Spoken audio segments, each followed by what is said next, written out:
The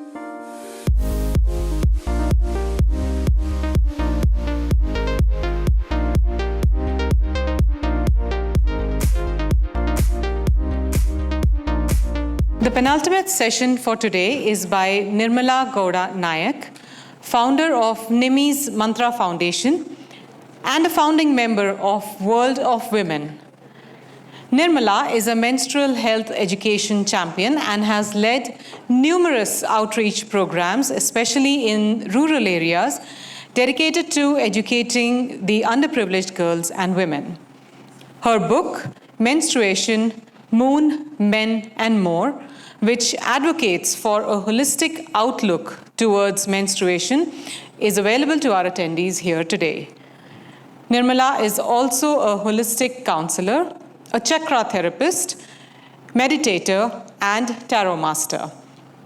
A mother, former beauty queen and model, she epitomizes sustainable fashion and ethical living while advocating for eco-friendly practices.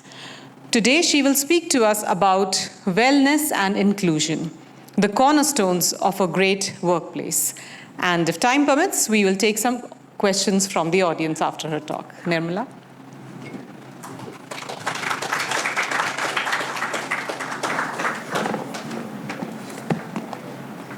Good afternoon and namaste.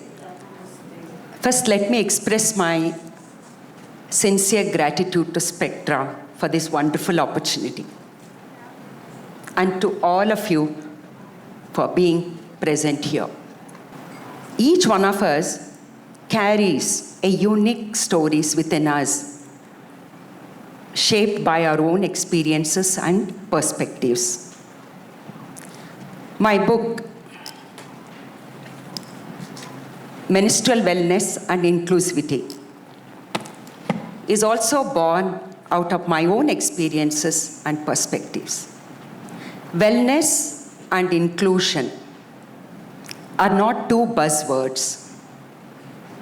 They are the foundation for a thriving individual, organization, and society. By creating an inclusive atmosphere, we are promoting mental well-being by bringing down the stress. Recently, there was this well-known personality who was trolled for his comment on working for long hours.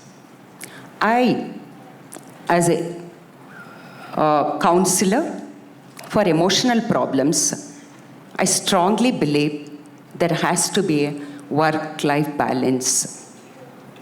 Why? Because you cannot separate wellness from work, because they are two faces of the same coin. A healthy individual, mentally, physically fit, he is an asset to the society. By taking meaningful breaks, he can come back being more productive. Having said that, offering counseling sessions in the workplace, especially those who are going through stress related to their work, is crucial, because the stress can manifest into chronic stress, which can lead to addictions. Screen addictions, alcohol, smoking, various addictions. So offering counseling helps them to validate their emotions, that it can be addressed in a safe environment, including yoga, meditation, and breath work, or the pranayam, is also very important. Yoga is not just about physical flexibility. It's also about cultivating mental capabilities, and breath work, to witness your thoughts,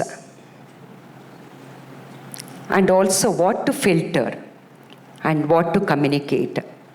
it is important that you have to silence your thoughts or the mind to communicate better. And meditation. There is a saying, every problem has a solution. And if you don't find a solution, that means it's not a problem, but a reality to be accepted. And that we can achieve only by regular practice of meditation.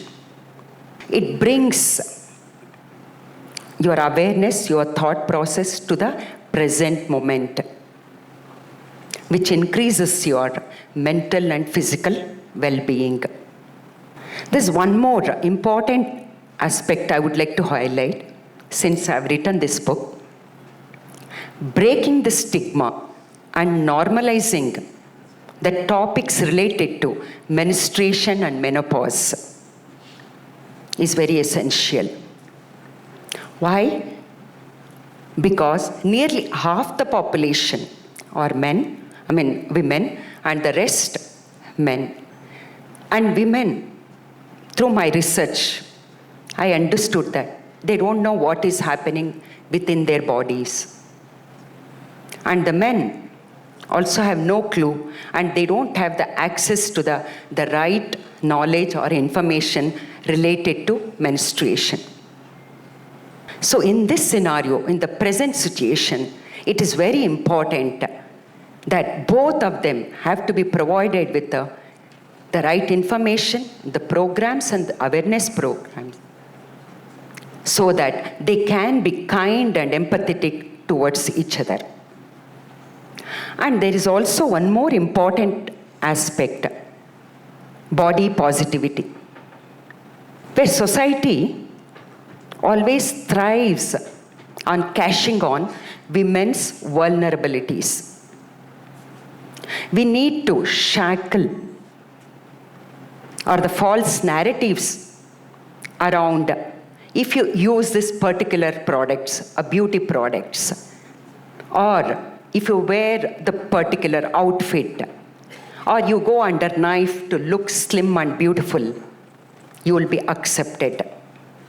It's time we have to validate and accept women for their individuality and also for our inner beauty.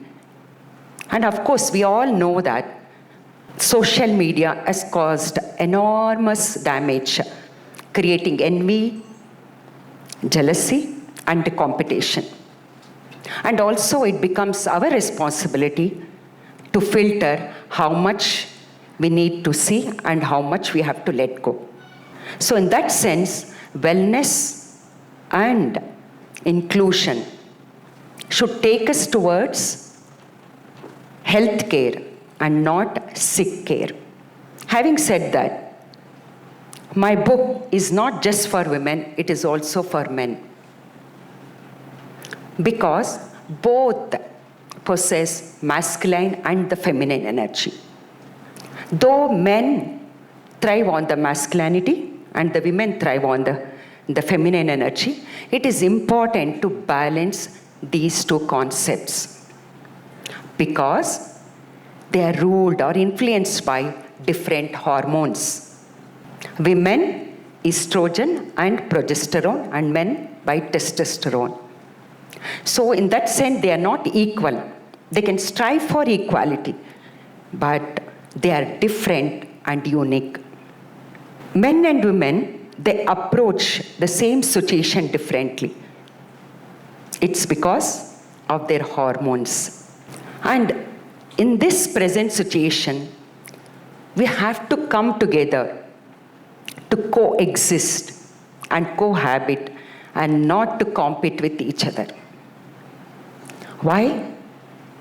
Because man also comes through the same blood. The mother takes the responsibility to bring him to this world. And the man has to be grateful and respectful for the women in his life, whether it is a mother, daughter, sister, spouse, or a colleague. And if he is really caring, he should be a part of this conversation.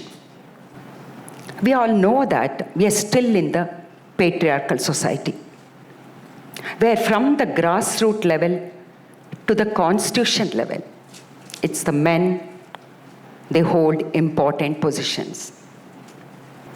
So if we bring them to the conversation table, then we can expect a change in the attitude of women also. Because she needs to be validated, she needs to be understood.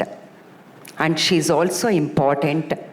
Why? Because to have a healthier society and to create that kind of a model society for the future generation.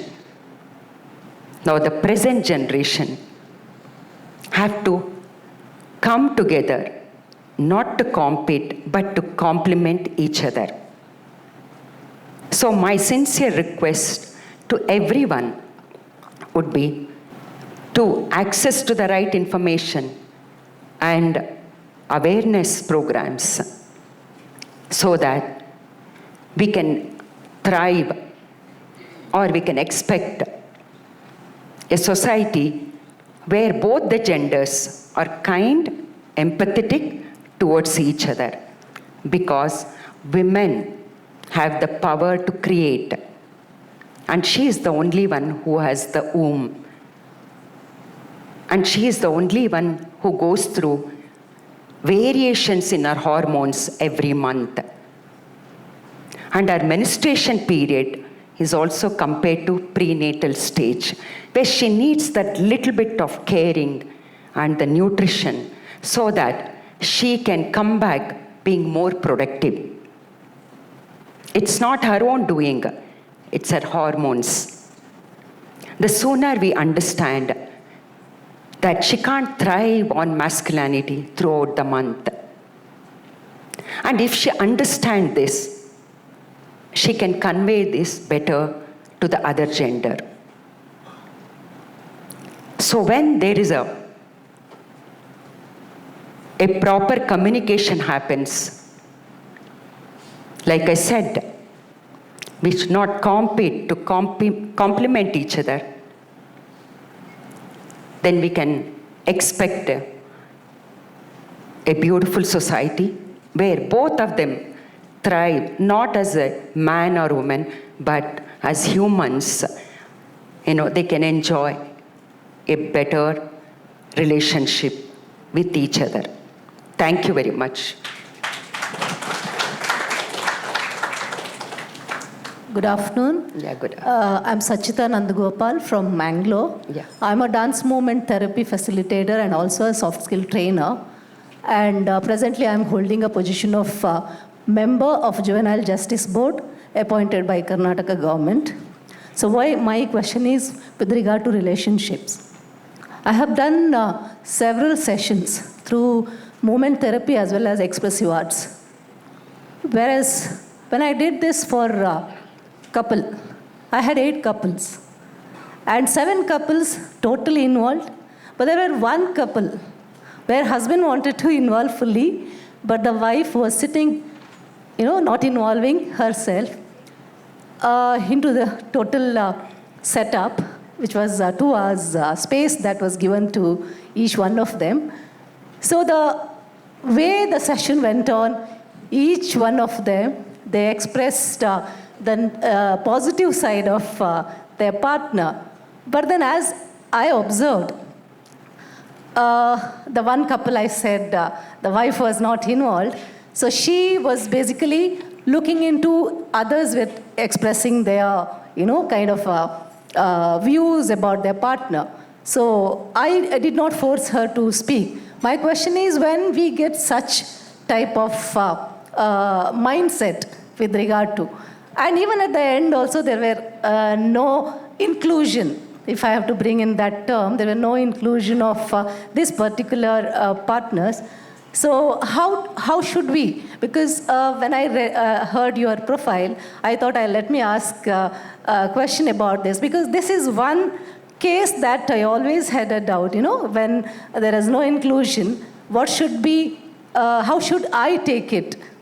being a facilitator in terms of wellness and working with the such mindsets? Thank you for asking me this question. We should not forget, most of us, we are conditioned, right? By parents, by our school, and the society at large. So to break that condition, it takes some time.